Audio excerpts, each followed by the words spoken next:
Search and rescue teams have recovered 5 bodies in the south of Durban. 3 bodies, including those of 2 children, were found at Cuttings Beach, while the other 2 were recovered at Anstey's and Brighton Beach. It's unclear at this stage whether these are the bodies of the 6 people who were washed away from Lamontville last night. KwaZulu-Natal Cooperative Governance MEC Reverend Tulasizwe Buthelezi has urged people living in low-lying areas to seek shelter on higher ground. He says the South African Weather Service has issued a level 2 warning for further rain throughout the day. This after heavy rains last night caused key roads and residential areas in the south of Durban and on the province's south coast to flood. Ngiyabonga kakhulu ngesikhathi njengamanje nje angifuni uqamba amanga.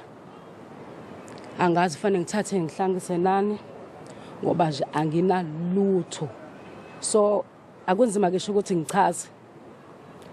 Kuzoma ukuthi ngichaze nje bese kuchazela ubhuti ngile emsebenzini ngabuya because angisebenzekanga ngoba ngiyacabanga ukuthi njengoba kunjena iyiphi solution engizoqhamuka nayo ngoba anginalutho yimi ngento ngisebenzayo la ekhaya kodwa angazi nje kunzima ngempela ngoba nayo lendlu le indala yakho umama esakhona esaphila kodwa sazama ukuthi silungise kodwa nje angifuni uqamba amanga anginayo solution.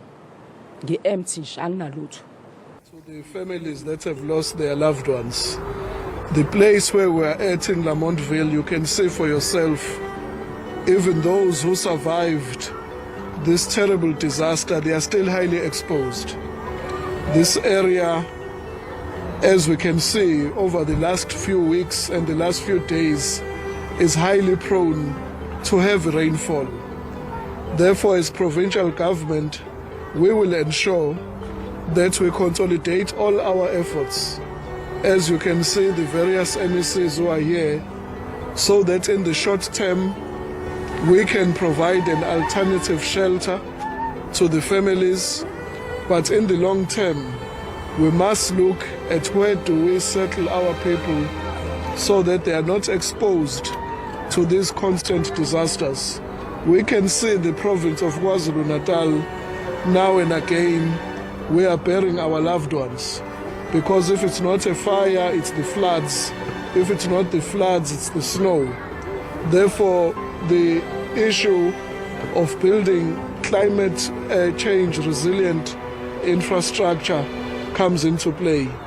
But we are here to offer support, and we will ensure that we do all in our power to try and recover the one body that has not been found from the Tabashe family.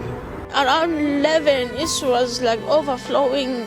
The water was inside the house and we were trying to run away so that we'd be safe because we see the water pull the house. It gets inside and we are trying to run away so we'd be safe. We tried to move with the water, but the water was so heavy.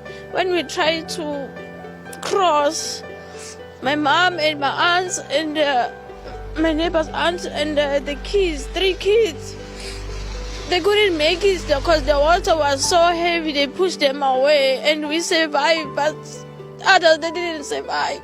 The reason is because of this thing. We complained about this also here. Under 2022, we have the same floods like this one, but this one was too heavy than the last one.